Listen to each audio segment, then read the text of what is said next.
Welcome to our channel everyone শোই। আজ ৭৮তম স্বাধীনতা দিবসে পুরাতন সরকারি কেবলস লিমিটেড সেলিব্রেশন চলছিল। এখানে জাতীয় সঙ্গীতের সাথে আমরা দেশমাতৃকাকে বন্দনা করে নিচ্ছি।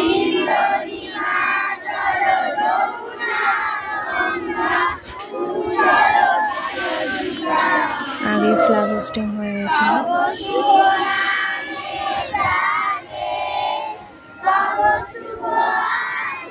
দেখো সব ছাত্রছাত্রীরা ভারতের জাতীয় সঙ্গীত গাইছে।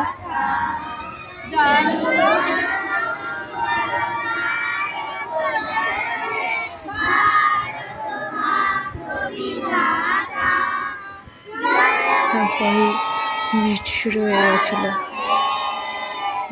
তাড়াহুড়ো করে ঘন্টা করা হয়ে গেছিল। নমস্কার।